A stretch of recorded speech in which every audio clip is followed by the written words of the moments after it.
Joining today's daily lesson where I talk about cool gym stuff and hopefully you can apply it to your business and grow your gym, right? And so today I wanted to talk about making offers and sales, right? The tactical and strategic things that we do in order to get people enrolled into our program. So last time we talked, it was largely about generating leads and how to generate leads across multiple pipelines in order to get people to engage in what you guys are offering and what you're doing. But it comes down to the actual offer itself and the sale to get them enrolled into the program, right? So let's break it down. And this is for high ticket sales, right? I'm not talking about enrolling people into your like general gym membership at $30 a month or $50 a month or $99 a month. Those are low ticket, right? And there's room for them. I think that model is that particular model of running a gym is designed for someone who wants much more of a passive business than to really create like an impact in a local community or to be able to help people at a high degree, of transformations. So, and not that there's not a room for it in the marketplace, right? It's just not what I'm talking about, right? And then you have like this mid-ticket land where it's kind of like you'll find a lot of the like large group only gym memberships, whether it's a CrossFit or it's a boot camp or it is like an Orange Theory or something like that, where we're in large group primarily workouts, and you're gonna range anywhere from like $120 a month to like $220 a month, like somewhere in that range. I like to call that mid ticket, and that's where like 6 week challenges will fall or whatever length challenges. Usually they fall somewhere in that realm. To me, that's the worst place to be because that is no man's land, right?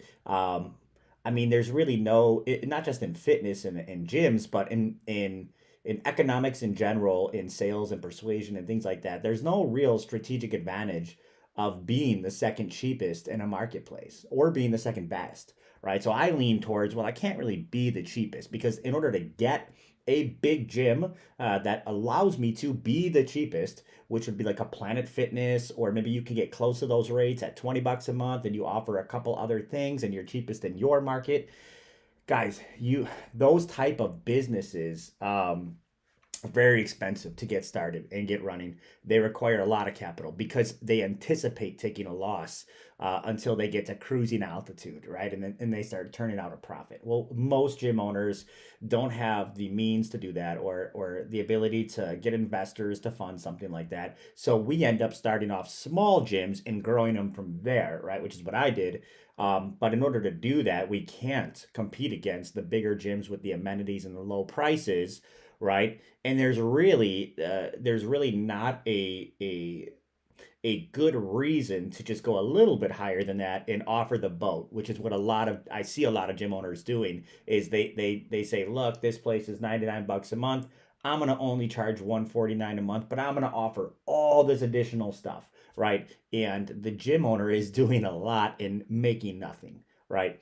And so what I like to do is I like to declare to the marketplace that I am the best in town, right? This program is specifically designed for people that have tried everything and it didn't work, right? It didn't work for them, right? And so, and maybe it's because the programs you've tried were maybe missing a key component. Maybe they were good, but they weren't great, right? And the difference between good and great is massive in some cases, including my gym, right? And so, I articulate that message to the marketplace, right? And so when you are creating your offer, right, which is the first part of this conversation, then we'll talk about sales. But when you're creating your offer, you really want to speak to the type of clients you would like at your gym, right? Don't talk about amenities and price and that kind of stuff if you're trying to attract people who like to have the best things in life, the best cars,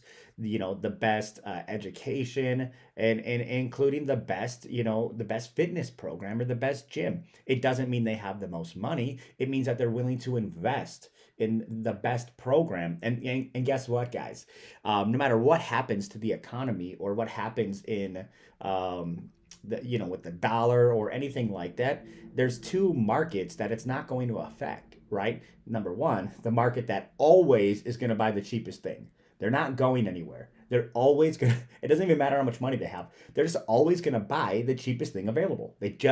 Or they don't value fitness, right? So they're going to buy the cheapest gym membership because although you explain to them all of these different things that can help them get in shape quickly and stay in shape, they don't value it. They're like, whatever, I'm just going to use a treadmill and lift weights on my own, and I'm pretty sure I'll figure it out, right? They just don't place value on anything that you're offering, right?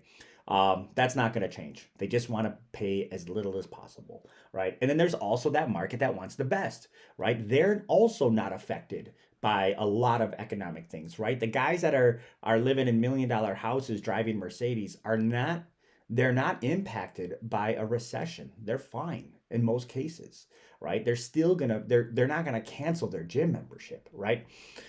Especially if you're able to provide a lot of value to them. And so I would prefer to go after a market like that, and again, not a market that is affluent, that has a ton of disposable income. I'm talking about a market that, with the income they do have, really values health and fitness, right? And that can range all sorts of salary ranges, right? And so that's the market that we want to speak to. And I think when we're making the offer and when we're talking to them, the more clearly that we can articulate the pain or the problems that they're experiencing, the more that they will assume we have the solution, right? And so if you're like, look, do you wake up every morning and your knees hurt, your back hurts, you just don't feel like you felt 20 years ago? Do none of your clothes fit? And man, it doesn't really matter what you put on. It just feels tight in all the wrong places. Is it hard to keep up with your kids? If they're running around, you feel bad about yourself because you wanna show up as the best parent you can, but like you physically it's really tough for you. Do you wish that you had some time to yourself and to be able to get into the best shape of your life so you feel confident and you feel great no matter what you're doing? And people are going to be like, man, that sounds like me. That sounds exactly like they're talking to me. I have all of those problems, right? And so if you can clearly articulate how they feel, right, then they're going to be really interested to continue listening to you because they're going to assume you have the solution to those feelings, those problems, right? And so we create an offer that speaks to that. That's mostly the copy of the offer, right? But within every offer, usually we'll have some kind of a headline or some kind of a hook and a call to action, right? And so I here's the key that has helped me at my gym, and then also a lot of other gyms scale very efficiently. No matter what the offer is, the sale and the fulfillment stays exactly the same, right? And so let's say that you decide you want to offer a free, like, no sweat intro, right? And it's like, hey, come on in. So, anyways, if that sounds like you, if that sounds like you're facing those problems, go ahead and click on the button below. That's your call to action, right? And book a no sweat intro. That's your offer, right? And so that no sweat intro, they'll come in, and what are you gonna do, guys? You're gonna talk about their problems, identify the reason why they came in, why they took action, figure out some things that they've done in the past and maybe why those didn't work. Articulate to them your program and how your program is different than those and why they finally have found a solution that will work for them. Let them know that they are an ideal candidate for your program, your high ticket transformation program, whatever it is, and then give them the recommendations, right? This is where I recommend a 12-month program, a 6-month program, a 2-year program, a 3-month program, right? I have my own preferences on the length of program that I recommend and how it works and my price point.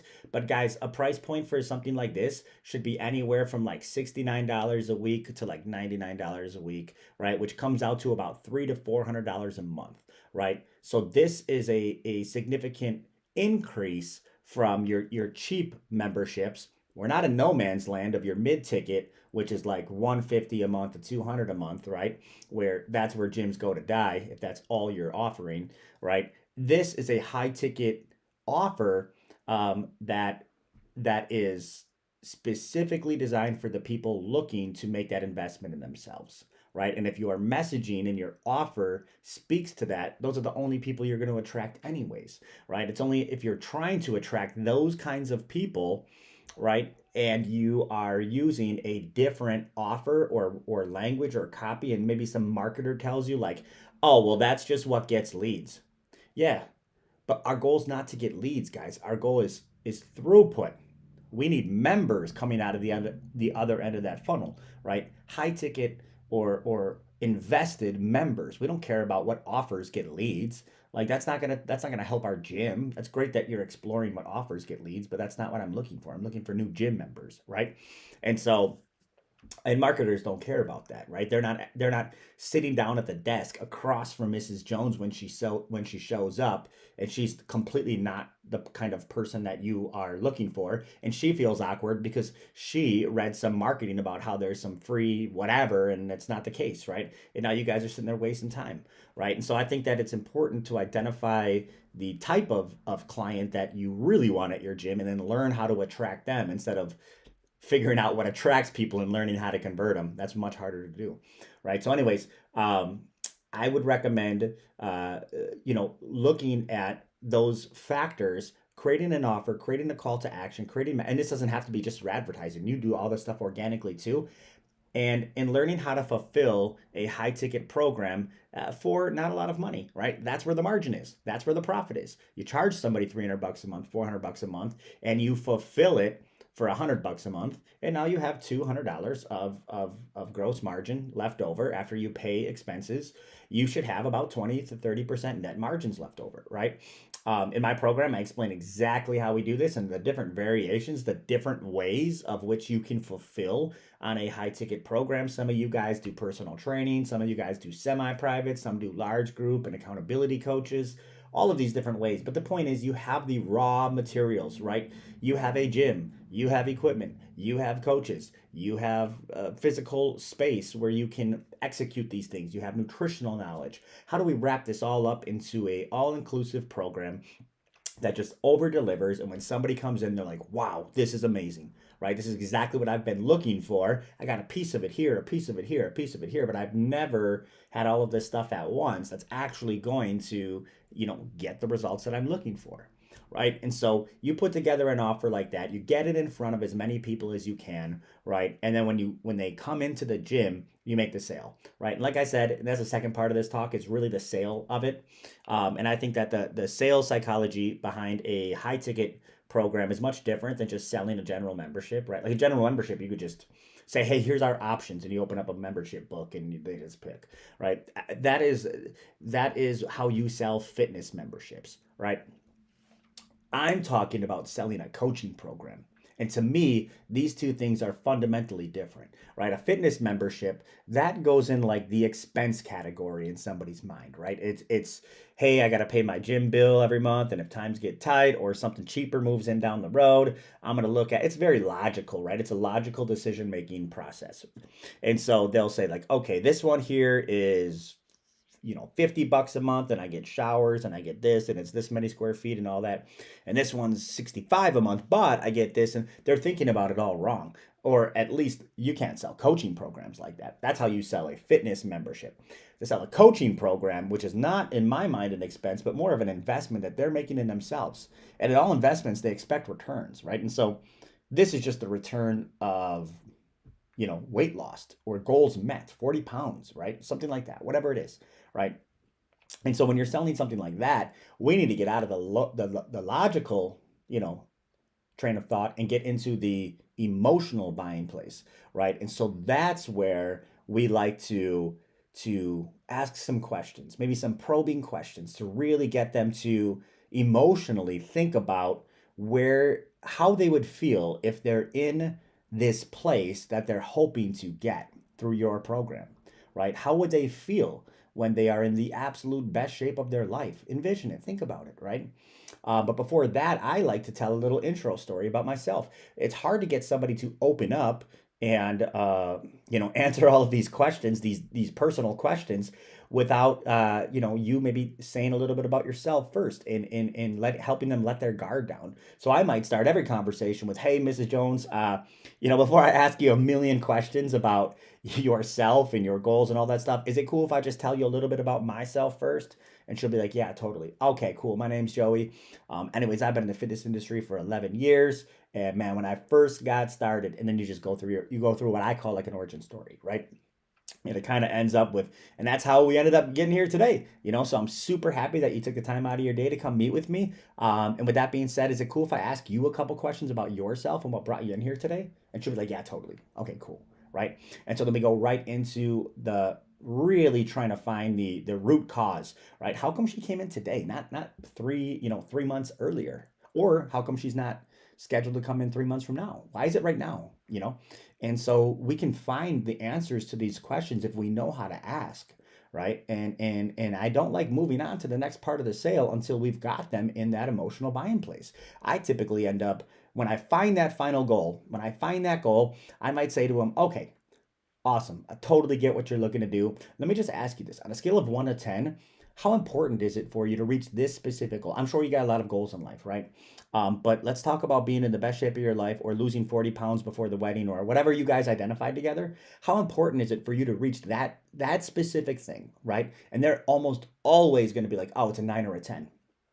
Okay, cool. So I write that down and I circle it. I'm gonna come back to that later if there's any objections I need to overcome, right? And so now we move on to the next part, which is really identifying what they've done in the past, right? And so I like to do this because, number one, it helps me understand if we're about to experience some sticker shock when I get to the end of the sale, right? But if they've done personal training for 3 years, 4 years, I know they're going to be good. I know they're not going to be like spooked that people even pay this much for what they would perceive as fitness or whatever. But also, as a coach, it helps me understand what they've experienced. Maybe they've done a challenge before. Maybe they've just only done an open gym membership where they're going on a treadmill. Maybe they've tried some, shakes or some nutritional supplements or something like that. I don't know, but I like to get an idea of what they've done, so then I know the work that we might have cut out for us to help them achieve whatever goal they have, right? And so it's good for me to know these things. Also, I can use it as a means to articulate to them how it's likely they didn't have a complete program. They had pieces of a complete program, but not an actual complete program. And a lot of the times we need a complete program because those pieces tie into each other. And with a piece missing, that might be the reason why they never got results, right? Is like, you can't just work out hard and then hit the drive-through on the way home, right? Or you can't just eat clean and never train and expect to have, strengthened muscles and things like that, right? And so it allows me to help articulate those things to them using real information that they told me about themselves, right? So I like to get all that stuff written down, right? And I have special forms and all that stuff that I give to my students to use at their gyms, because it keeps it very, very organized. However, after we get to there, I like to present some information to them that they don't already have, right? And so for me, I take a weight and a body fat percentage measurement because most people have never measured their body fat before, right? They just never have had it done. I mean, where would you go to get it done unless your gym has a means of doing that, right? So for most people, this is going to be super eye-opening. So whether you have like a little handheld one or you have like a in-body or something like that, I'll put them on this machine and it's going to measure their body fat percentage, right? How much weight they are, what percentage of that is muscle or lean tissue versus fat, right? And it's going to give them a nice little printout, right? And so what I do then, or you can write it down on paper if it doesn't give a printout, but I have a whole stack of charts right next to my scale. And on that stack of charts, it's going to divide the body fat into 5 categories, right? It's going to say, athletic, or I'm sorry, it starts off with ideal, then athletic, then healthy, then above average, then high risk, right? And then at the bottom of it, it says all of the things that are associated with being in a high risk category, which most people are going to be in, right? I don't call it obese. I don't like labeling stuff. And so I just call it, high risk, and say like, look, it's not my opinion, right? Scientifically, you are at a higher risk for some of these associated, issues, right? And so whether it's osteoarthritis on weight bearing joints or infertility or depression or hypertension or high blood pressure. I mean, the list goes on. But guys, these are all things that are directly a direct result of carrying too much body fat on your frame, right? You think you can just walk around at whatever body fat you want and there's absolutely no repercussions to it? There's no consequences to being 40 to 50% body fat? Absolutely there are. And that's what these are, right? And so it's not my opinion, but and I don't say this in the sale. It's gonna make them feel bad about themselves. But I have it. I'm saying it indirectly by giving them this piece of paper. And I'm like, okay, cool. So it looks like you're in the high risk range. So a goal that I'm going to give you as your coach is to get down to the healthy range, right? So that in your case, it looks like we're to lose about 12% body fat, right? I'm already assuming the sale. I just called myself their coach, right? And so I'm already assuming the sale and giving now making this, I am not the seller and they're the buyer. I'm the assistant buyer, right? This is what's best for us. Which option do you think we should do, right? And so I'm positioning myself on their team, okay? And so now I give them this piece of paper. That's why I have the whole stack and I don't just have a chart, right? I want to assign them a problem that they didn't come in with. So whether or not they do my program, like they're leaving with a problem on a piece of paper saying, shit, I'm obese or high risk. I got to solve this thing. Now I can figure this thing out from scratch, or I can just go right back to the dude that told me, like, look, I can fix this for you, right? And that's their decision to make, right? Hopefully they don't walk out. Hopefully they make that decision before they leave. Anyway, so we're back in the office again after we take this body fat percentage. And now what I do is I take them through a wellness, I call it a wellness wheel. Most of you guys haven't seen this because I created it, right? I created it out of just necessity and I needed it at my gym to articulate this part of the conversation. But really what it does is it divides a circle up into 8 categories that I think would be impacted by being in the best shape of your life, right? I just think that, right? So it might go over, your medical rating, right? So what would your doctors, scale of 1 to 10, what would your doctors say you are, right? What about self-image and body confidence, right? What about athleticism or ability to just do the things you want to do in life because of your physicality, right? Can you not go hunting anymore or go on a big hike are there things you can't do because you're not in the best shape of your life that you would like to do? What about fun and social life? What about your financial situation, your career? Is there any probability that if you were in the best shape of your life, it would help you advance in your career? If not, don't worry about it, right? So we talk about these things, right? And I rate them on a scale of 1 to 10, and I use this to show the imbalance of their life. Maybe they're very successful financially, but their body image and confidence is incredibly low. It's like, well, how can you expect to have a happy and fulfilled life if you're so incredibly imbalanced? So our goal here is to help you balance these things out. Now let's redo this exercise again, but this time let's imagine that you are in the absolute best shape of your life. Okay, what would your doctor say? Scale of 1 to 10. Is it still going to be a 5, or do you think it's going to be a little bit higher? Oh, that'll probably be a 9 or a 10. Awesome.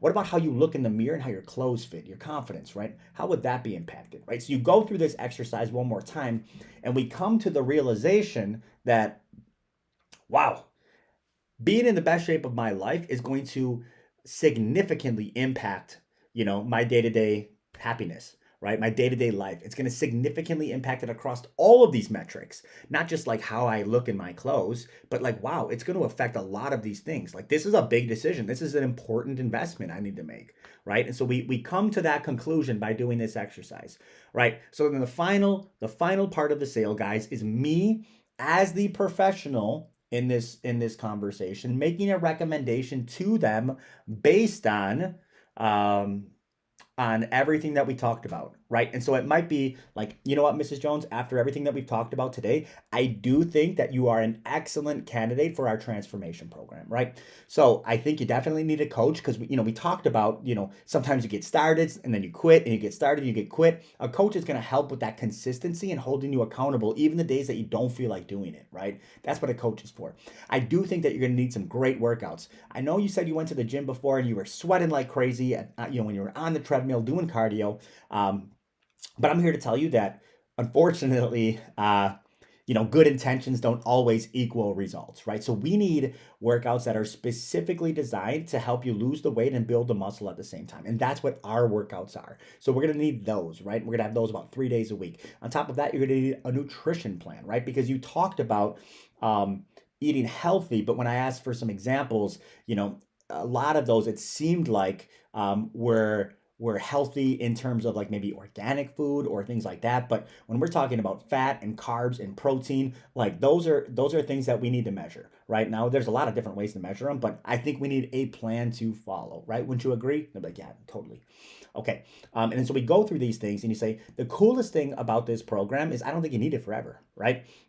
I think based on where you're at now and where you want to go, 6 months, let's call it 26 weeks, right? I think a 26-week transformation program is going to be ideal for you, right? Let's just kind of break it down a little bit based on my experience. The first 30 days are probably going to be like the conditioning phase, right? Probably not like, you're probably a little deconditioned right now, and maybe you're not eating the best, and they're like, yeah, guilty. Okay, cool, right?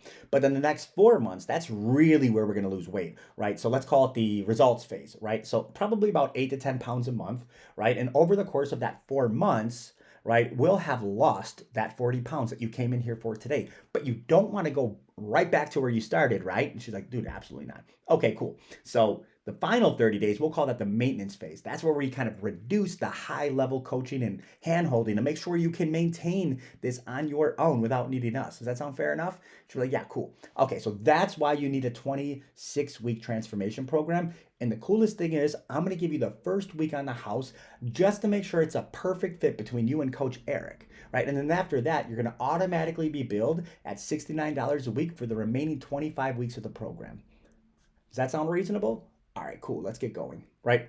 And so that's a way to close a transformation program using the offer of a free 7-day trial. As an example, the trial is only contingent on the acceptance of a long-term transformation program, right? It's not like a trial and then go use my gym or, tell me afterwards. No. The sale's already been made, right? If they don't agree to it, then we're not going to continue and move forward with, a trial, right? The trial is for you to tell me if something is wrong, if something we talked about today isn't working for you.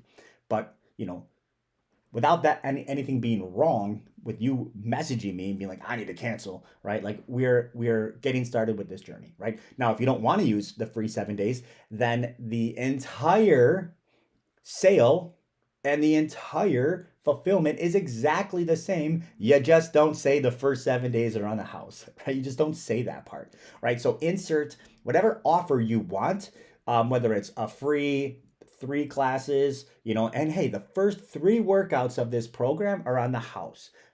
However you want to articulate it, insert your offer, right? But the sale is always based on their goals and where they want to be. And the fulfillment is always the same, right? And that's how you create a program that is streamlined, because every time you come out with a new offer, you don't have to change the sale and you don't have to teach your team something new. So they're like, oh my God, we're always having to learn something new, right? No. Let's just get very, very good. And we'll call this our flagship program, right?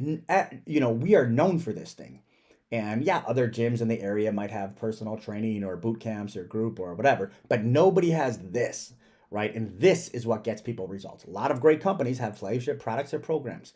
You should do the same thing. So anyways, guys, that's what I wanted to talk about today. I know this one got a little bit long. I'm going to keep it under 30 minutes.